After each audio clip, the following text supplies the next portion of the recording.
আমার হাতে যে তিনটে ওষুধ দেখছেন, এই তিনটি ওষুধ একসাথে মিক্স করে একটা কম্বিনেশন তৈরি করা হয়, যে কম্বিনেশনটি হাই ব্লাড প্রেশার, উচ্চ রক্তচাপ কমাতে খুবই দুর্দান্ত কাজ করে থাকে। তো হাই ব্লাড প্রেশারের পেশেন্ট দিন দিন বয়সের সাথে সাথে প্রচুর পরিমাণে বাড়ছে।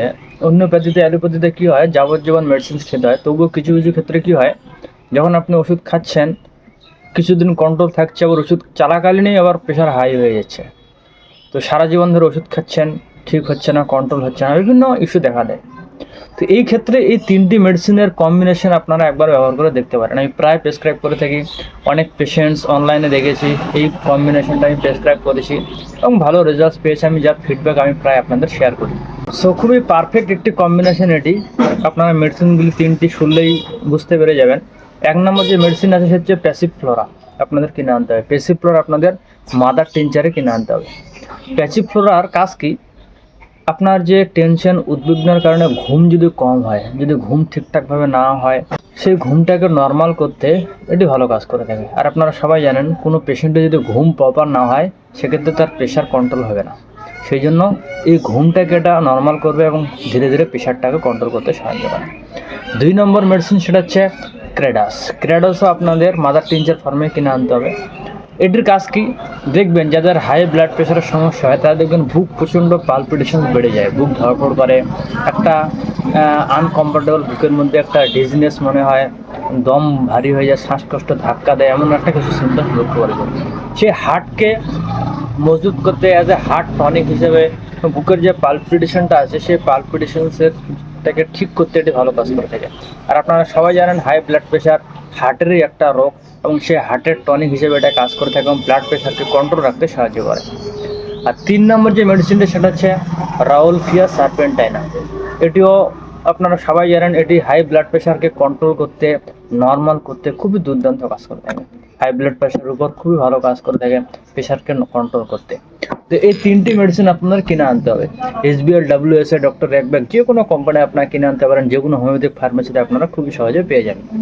তো কিনে আনার পর তার সাথে একটা খালি শিশি কিনে আনার চেষ্টা করুন 100 ml, যেটা হোমিওপ্যাথিক ফার্মেসিতে খুবই সহজে পেয়ে যায়। কারণ এই তিনটে ওষুধ সেই শিশিতে আপনাদের মিক্স করতে হবে এবং বরাবর মাত্রায় আপনাদের মিক্স করতে হবে। আপনারা 10 ml মিক্স করতে পারেন, 15 ml মিক্স করতে পারেন, বা 20 ml, 30 ml মিক্স করতে পারেন। এক কথায় বরাবর মাত্রায় আপনাদের মিক্স করতে হবে। উদাহরণস্বরূপ সেই খালি শিশিতে ক্র্যাটিগাস 20 ml ঢেলে দিলেন, প্যাসিফ্লোরা 20 ml ঢেলে দিলেন এবং রাউলফিয়া সার্পেন্টাইনা মাদার টিনচার 20 ml ঢেলে দিলেন। বরাবর মাত্রায় মিক্স করার পর ঢাকনা বন্ধ করতে 8-10টা ঝাঁকি দিবেন, যাতে কম্বিনেশনটা ভালো করে তৈরি হয়ে যায়, মিক্স হয়ে যায়।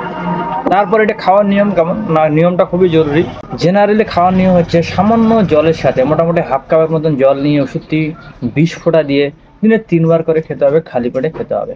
তবে একটা জিনিস মনে রাখবেন, যেহেতু আপনারা অনেকদিন ধরে এলোপ্যাথিক প্রেশারে কন্ট্রোল করার জন্য ওষুধ খাচ্ছেন, হঠাৎ করে সেই ওষুধ বন্ধ করা যাবে না।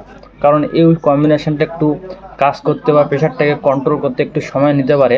সেই জন্য সেই প্রেশার ওষুধ আপনাদের বন্ধ করা চলবে না, যেহেতু আপনারা অনেক দিন ধরে, বছর ধরে খাচ্ছেন।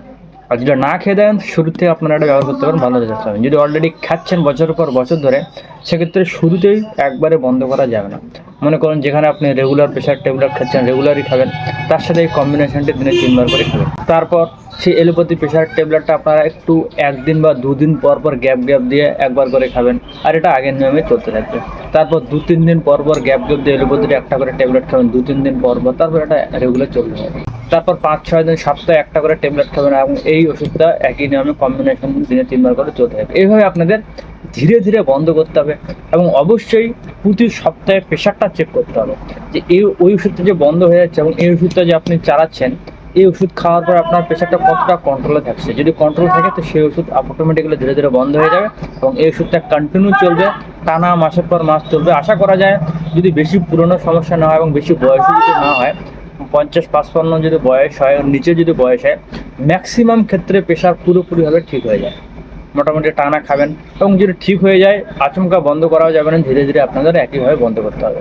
এবং খাওয়ার সাথে যদি আপনারা লবণ খান, কাঁচা লবণ হোক বা ভাজা লবণ হোক, যেই লবণই হোক, লবণকে আপনাকে অ্যাভয়েড করতে হবে। টেনশন ফ্রি থাকতে হবে, জল বেশি করে থাকতে হবে, ঘুম প্রপার দিতে হবে, সকালবেলা হাঁটাচলা করবেন, দেখবেন প্রেশার আপনাদের অনেকাংশে কন্ট্রোল থাকছে এবং আপনার জীবনটা অনেক ফিট হয়ে গেছে।